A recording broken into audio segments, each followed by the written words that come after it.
today I want to speak about our amazing sponsor, V&J Auto Body. That's right, V&J Auto Body has now opted to be our primary sponsor here on the podcast, and we couldn't be happier. So V&J Auto Body is a shop that's been around for 40 years. It's a family-owned shop. It still is. Okay. Yours truly works there. I have worked there for 9 years. I'm a manager and a writer.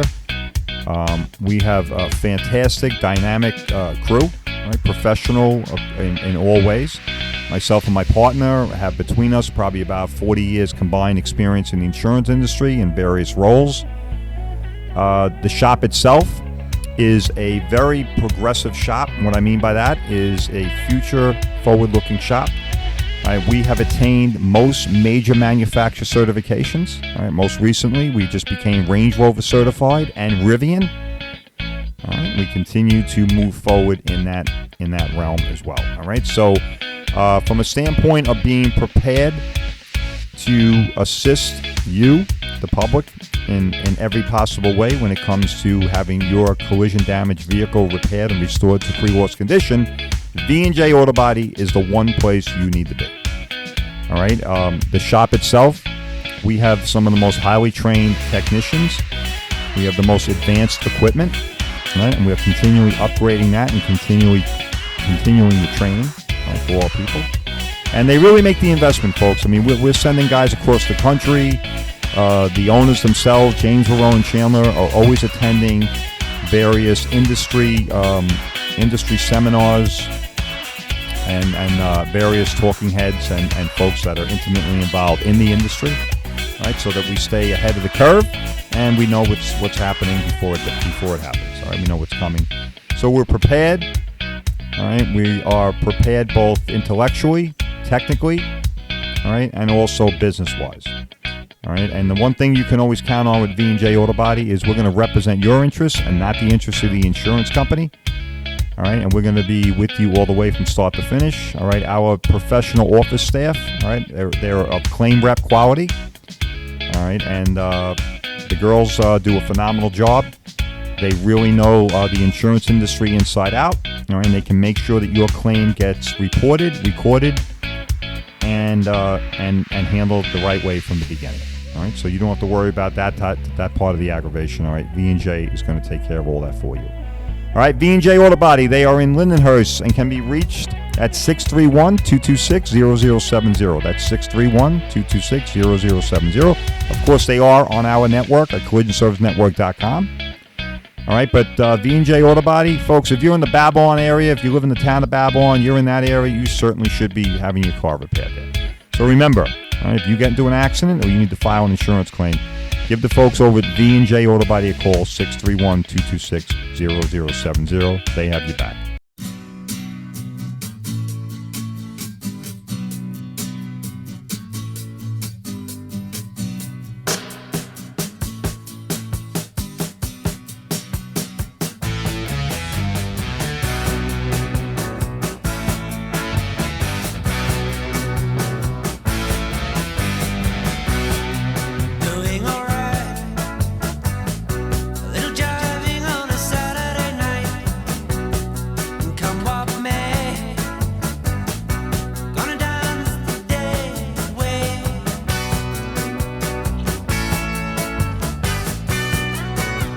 All right, howdy everyone. Welcome to another amazing episode of the one and only Crash Course.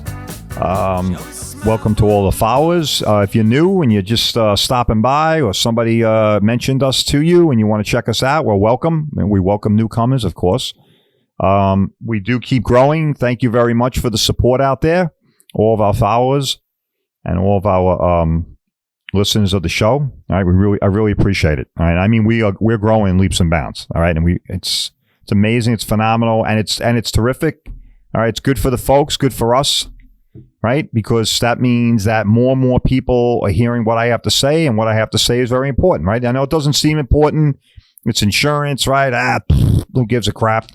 Body shop. I don't need a body shop. I'm the best driver in the world. That's never going to happen to me. All right. We all say that. I get it. But statistically, guys, it doesn't play out in your favor. All right. It just doesn't. So from the top of my bottom of my heart here, I like to say top of my heart. I don't know why people say bottom of your heart. I don't know where some of these cliches come from. Seriously, though, I really appreciate you folks following me out there, all right? And stay tuned because like I've been saying since we were on the radio, all right, you're going to learn something here. And not only are you going to learn something, you're going to have a little fun. And that's what we try and do here. I like to interject a little levity. And now that we're on podcast, all right, we don't have the FCC, so we get to put the explicatives in there to reinforce the points that we like to make here. It's all good. All right, trust me, stick around. All right, we always got something cooking here. All right, so speaking of cooking, I was beating the drum over the, insurance premiums and all this other stuff and the EVs. And again, hey, listen, I want everybody to know out there, again, and this is not political correctness. I'm not a politically correct guy. All right, if you listen to me long enough, you're gonna figure that out real soon. Not a politically correct guy. All right, I don't adhere to that and all that woke crap and everything. But I am a sincere guy. I want to be honest with my listeners. All right, the EV stuff, the electric vehicle, the hybrid vehicles, we weren't demonizing anybody out there, right? I don't want anybody to get all uptight and start saying, oh, this guy, he's over there saying I'm a crap bag for driving a battery-operated car. That's not true at all. All right, I get it. And that's fine. If that's your bag, if that's your thing, that turns you on. Like I said, last show, if that fits your personality and, it embraces your character or what you do, maybe it enhances what you do for a living or as a hobby, whatever it is, I get it. I drive an SUV, right? I drive a Ford Explorer. Right? I couldn't see myself driving anything else right now. And I've gone the gamut, right? I'm 61. I've been around the block many, many times. And so I've driven every kind of car, right? Passenger car, sports car, truck, blah, blah, blah. Now I'm in an SUV, and I think the SUV, for me, all right, it enhances my personality, right? It kind of helps to show who I am, all right? Outdoorsy type of guy, rough riding type of guy, sports guy, athletic guy, scuba dive, all that stuff. So I can't see myself driving a passenger car, right? I just can't. Now I could, obviously. I drive rentals. So I get it. All right. Again, I just let everybody know out there. Let it go out to the old, blogosphere and infosphere sphere out there. Not demonizing you if you drive an EV, all right, or hybrid. I get it. All right. We all have likes and dislikes. I simply wanted the folks to know. All right. Remember what I said about facts, right? They're little inconvenient little truths, facts and statistics. All right, they always sneak up on you when you don't want them to show up, but they are what they are, and we deal in facts and truth here, as I always say. CollisionServiceNetwork.com. All right, we're looking out for the folks. All right, we give you knowledge and information you need and can use, and advice you can trust. So on that note, speaking of trusting, I want to be very honest with people when I get information, especially with the EV. Right, that's a big thing now. Right, you hear it comes up probably. At least on every day in some news capacity, right? Whether it's on the internet, whether it's on the actual news on TV or some other media source, it's always about the new Green Deal, and the new Green Deal to me is the old Green Deal. All right, it's the old screw us deal. That's been around forever. You can go back to FDR or any one of those other guys, and the New Deal, right? Does anybody remember the New Deal? Right, I'm an old fart, so the New Deal. So the New Deal was a raw deal. Anthony's laughing over here. The New Deal was a raw deal. All right, I'm sorry. It wasn't really a deal at all. All right, it just put the screws to all of us. It caused a lot of problems, led to welfare and all kinds of other crap. And this show doesn't cover that, so we're not going to go down that road. But the Green New Deal is just another evolution of the Screw You deal, okay? And wrapped up into that is, the lithium and the electric vehicle and the hybrid vehicle and yada, yada, yada. And we're going to clean up the air and clean up the water and clean up the woods. And everybody's going to be driving. We're all going to be like George Jetson. All right, check it out. If you don't know what that is, Google George Jetson. All right, the Jetsons were a cartoon that me and my brothers used to watch in the 70s. Everybody laughed and cracked up and said, what a bunch of shit that is. They were all flying around in cars. Guess what? In another 10 to 15 years, you might be flying around in a car. They're actually working on that kind of technology now. Hovering crafts that are going to use very powerful magnets and alternating current and all this other shit. I don't know if that's your bag. Check it out. But to suffice it to say, it's right. It's in your face all the time, right? EVs, electric vehicles, going to save the world. We're putting millions and millions of charging stations everywhere, and it's all going to work. Oh, wait a minute. until it goes to 0 degrees and then it doesn't work, right? All of a sudden you're sitting in your car, no heat, freezing to death, and you can't recharge your car because the charging stations died also. You can't make this shit up, folks. I'm telling you. It's just absolute insanity, right? Maybe we'll have an episode called Stop the Insanity. Last time it was Stop the Madness. So just to come back around again to the main theme there is electric vehicles, hybrid vehicles. I get it. People like them. They want to drive them. That's great. I got nothing against that. What I am against, all right, is forcing people to have to drive those. That's the message we were delivering there. All right. Should be free market forces at work. People want them. If they're in demand, the manufacturers see that, they recognize that, they respond to that, and they build more of them. If not, you end up like Ford. I don't know if I made this point on the last show. Guess what? Ford just announced they're totally getting fucked. All right? They had to admit they're losing $100,000 a car. Listen up. Hello. $100,000 a car. All right? You don't have to be, you don't have to have a PhD in economics or an MBA in business to understand that you're out of business if you keep operating like that. Their storage yards, their facilities, their manufacturing facilities and their storage yards, when they roll these cars out, packed with these EVs.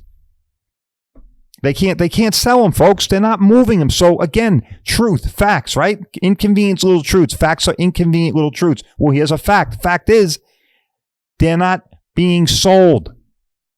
And that's pretty bad because the government is supplementing that. Right? They're giving subsidies. They give subsidies to the manufacturer to incentivize them to build this crap. And then it goes and sits in their yards there. And sooner or later, the subsidies aren't even enough. Right? Even with subsidies. So check it out. They're getting paid by the government to build these things, and they're still losing $100,000 a car. It's incredible. All right. So I just wanted to get that out there so everybody understands that the electric vehicle, hybrid vehicle, all this other shit, hovercraft, solar energy car, all this crap. It's, this and that and water, we're going to burn water and all this new hydro cells and all this shit. It ain't working. It's not happening, folks. They're on the road. I get it. Like I said, you like those cars, you want to drive them? Great. Go buy one. Don't force everyone else to do it, though. All right, and thankfully, it doesn't look like everybody's buying that anyway. Because, like I said, Ford just announced that their yards are backlogged with this shit. All right, they got that electric Mustang. Did you take a look at that thing? I mean, that don't even look like I don't even know what the hell it is. I mean, there's Hyundais that look better than that thing. All right, now Hyundai's a great car. All right, you got the Sonata, the Tucson, the Santa Fe, and they roll this thing out, the new electric Mustang. I mean, again. If that's your thing and you like an electric car, that's great, man. But I mean, a Mustang? I mean, we're talking about tradition. We're talking about history here. Shelby? Does anybody ring a bell? Did anybody ever see Ford versus Ferrari? All right? I mean, come on. Electric Mustang? I mean, where are we going, folks? We're losing our collective mind here with this shit. But I digress, all right? Because the focus here is what? EVs and hybrids. Nobody wants them. All right. I see a lot of them on the road. I see them. I fix them. V&J Auto Body. Excuse me. We fix them. I have anywhere from 15 to 50 of these things on my lot at any time. I don't like them. They don't do anything for me. But they do something for a lot of people, and that's great. And that's really cool because, thank God. I mean, that's America, right? You like that. I don't. You buy it. I don't. All right, but I just wanted the folks to know, don't buy the hype. Don't buy the hype. All right? I'm serious. Don't buy the hype. Get it? Don't buy the hype. Don't buy the car because some idiot politician is saying that that's the best thing to do for the world and we're going to save the air and the water and the ground and everything like that. That's bullshit. Don't buy the hype. Buy the car because you like it.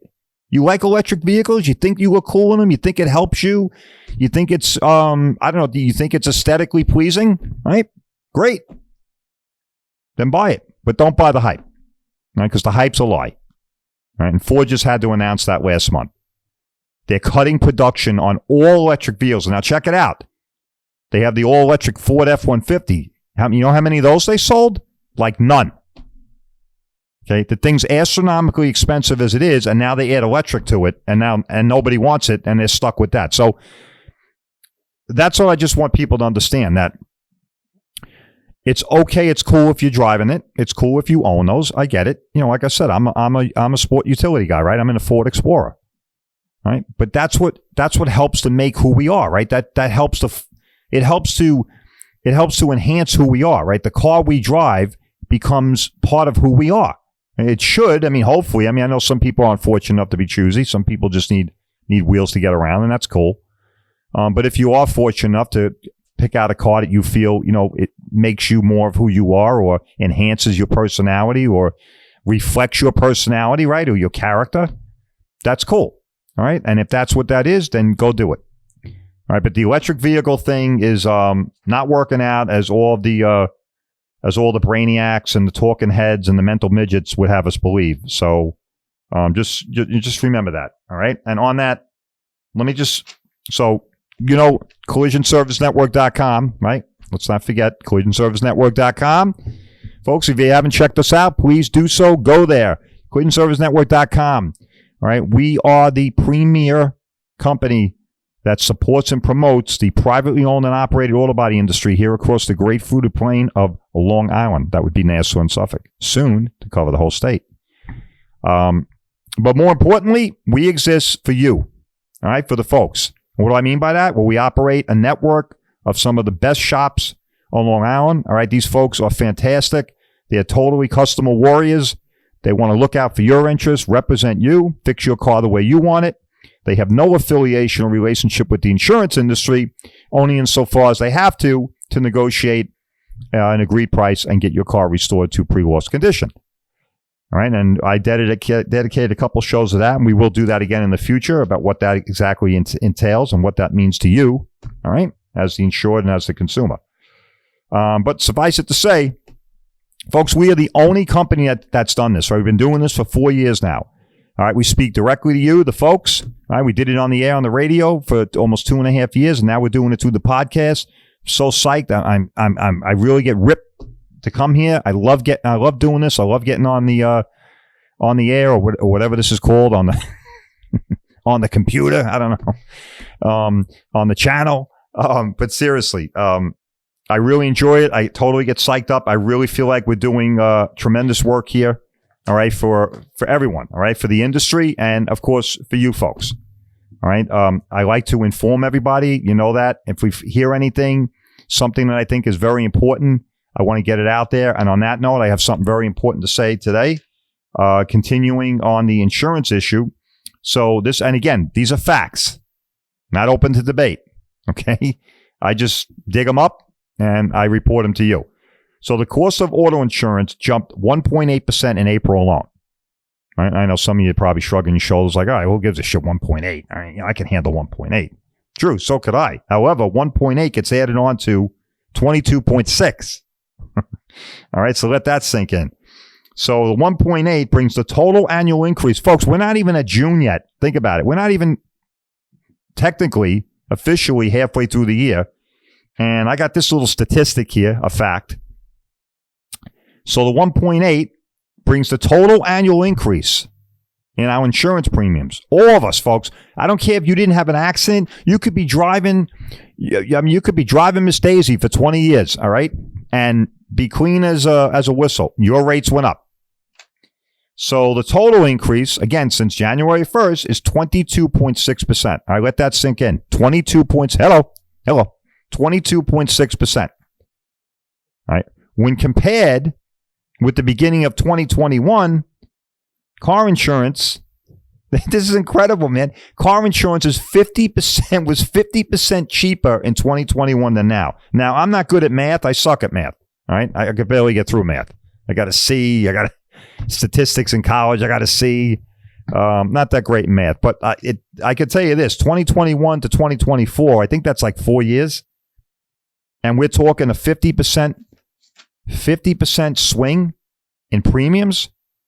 All right. And here's another one for you. Here's another factoid. All right. Another gem for living in New York State. Good old New York State, I tell you. This place just gets worse and worse by the minute, man.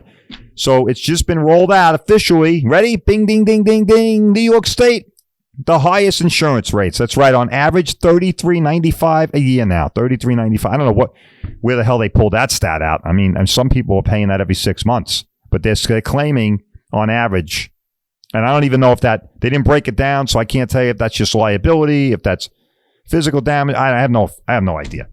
All I know is that's a shitload of money, all right, compared to other parts of the country. That's New York State. So now we have the second highest income tax. Can't make this shit up. The second highest income tax, the highest insurance premiums, all right, some of the highest property tax, and like I said, you can just add the insurance on there too. It's just it's crazy. Hey, listen, consumer prices, right? They rose 0.3% in April. I'm sure everybody saw that, and it was all over Wall Street and the news, and everybody was up in arms, and the world was on fire, and the country was going to collapse, and inflation's raging again. No surprise. But maybe this is a surprise, all right? I saw this on the internet, and I want to get this out there to you folks. So, the usual rent, groceries, oil, and gas, and all that shit, they all drive up inflation. But did you know that auto insurance, our lovely friends at the auto and the insurance industry. So, auto insurance seems to have contributed significantly to the spike in inflation. All right? You can't make this shit up. And experts, right? We all know the experts, right? I love when they say that. The experts have said, has anybody ever run into any of these people? The experts? I never do. I don't know who the hell they are, but they always say the experts say. So the experts are saying that the problem is going to get worse before it ever gets better. Yeah. Folks, let me tell you something. I was in the insurance industry for almost 30 years. It never gets better. Okay? It just gets worse. These folks they don't claw back money. It's like rent. The rent goes up in an apartment, and they say, well, the rent's going up because inflation and energy costs. Okay. Well, when that comes down, does my rent come down? Well, no, not exactly, Okay. I mean, you talk about a line of bullshit. So this is a line of bullshit, right? Things are going to get worse before they improve. They're not improving. I mean, are you shitting me? So, okay, so the insurance premium is $4,000 a year. When it gets better, it's going to go down to what, $2,500 again? No. It's never getting better. It's never going backwards. It just goes forward. It just keeps going up. What else? What other kind of gems do I have here for us today? In 23, U.S. rate, the average rate for full insurance. Again, I don't know what that means, full insurance. I don't know if that means physical damage, no physical damage, liability, who the hell knows. It said it surged to $2,000, a 24% increase. This was in 23. All right. A 29% jump from $1,500 in 2022. It's incredible. So basically, you had a 3.4% of the median house. Okay, so what they're saying is almost 3.5% of our income is now used to pay for insurance. All right. If you own a home, stack on the old homeowners too. All right. Again, we're just talking about auto insurance. This is incredible. I know. I hope you're finding this as outrageous as I am, because I thought this was outrageous. I thought this was something that you guys needed to know, because I didn't until I read this article here. I mean, it's just really just quite amazing. Now, the national average, they say, is $2,300 for a full year, and that was as of April. That amounted to about almost a $200. Amounts to almost a $200 a month for full coverage. I mean, that's bullshit, because we live in New York and you're not paying $200 a month for insurance. All right. Several factors. I love this. Several factors have contributed to the spike in car insurance. Yeah. One of those is the insurance company just doesn't like to pay for shit. Okay. The price of both new and used cars rose sharply after COVID, the result of both supply chain disruption and unseasonably high demand. As a result, vehicles are more expensive and costly to replace, which has driven up the price of repairs. Now, remember, when we talked about the electric vehicles and the hybrids, I said, all right, that the repair costs for these cars, both mechanically, electrically, and auto body, is almost double what it is on a conventional vehicle, right? Or what they call a combustion engine car. So now you're also paying more for insurance for those cars, by the way. And they're claiming that some of this, or a lot of this, is driven by these factors.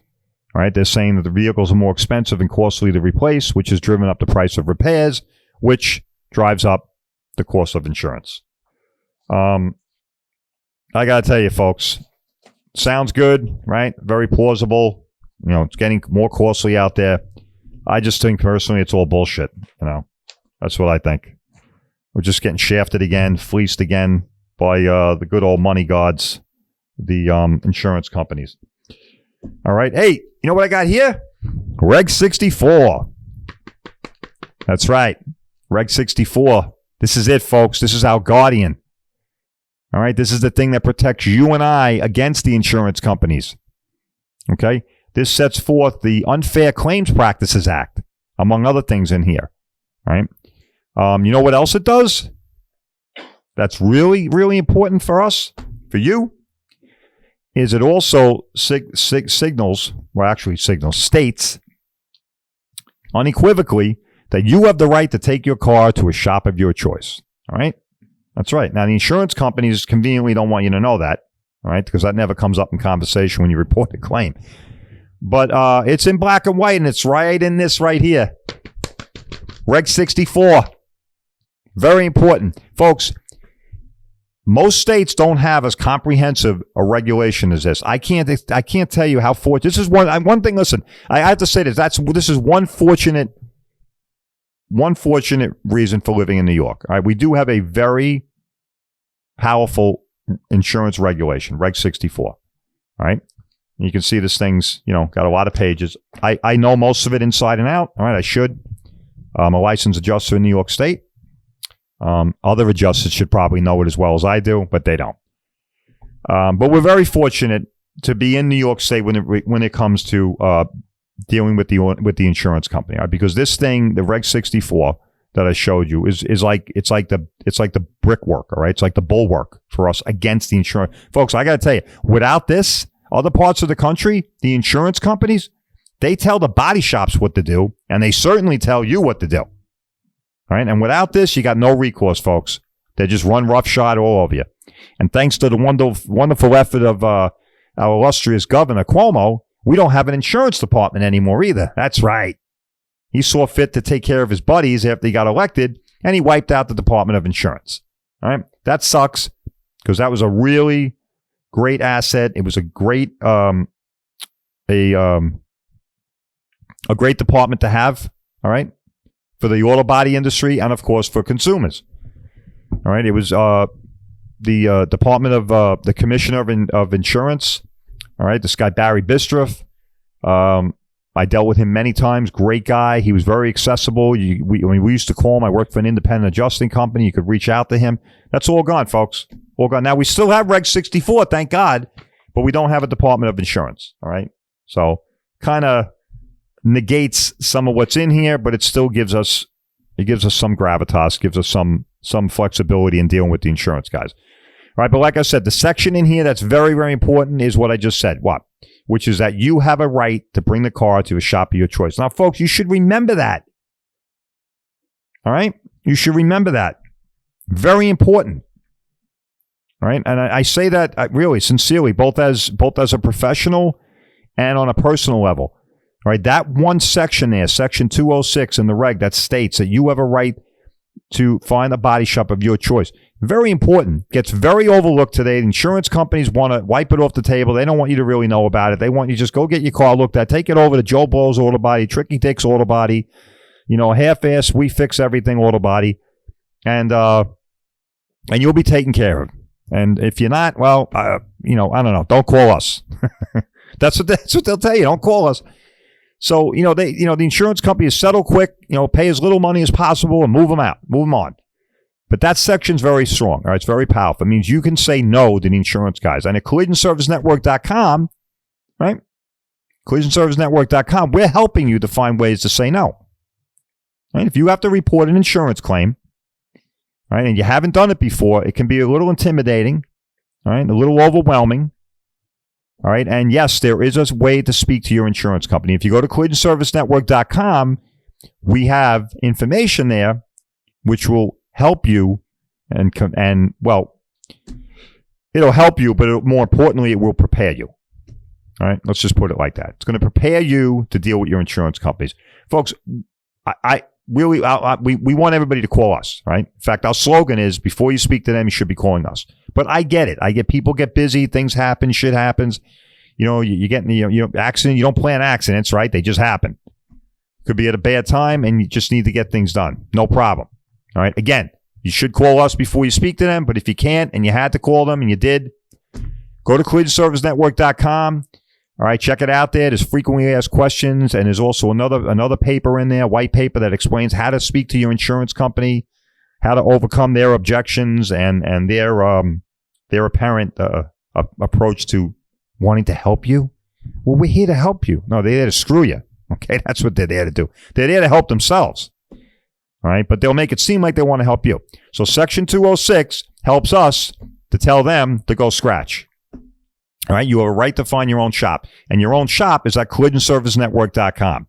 So you tell them, no, that's okay. I listened to this guy on the podcast on Crash Course. I know my rights, and I know what my expectations are of the insurance guys. So I'm going to collisionservicenetwork.com, and I'm going to pick one of their amazing client body shops, and those guys are going to help me and work for me. That's what you say to them. And then the conversation's supposed to end. It won't, but it's supposed to end. All right, but again, go to collisionservicenetwork.com. We got a whole white paper there that can help you get over their objections and their misinformation campaign. All right, Reg 64. All right, folks, I think we're gonna end it there today.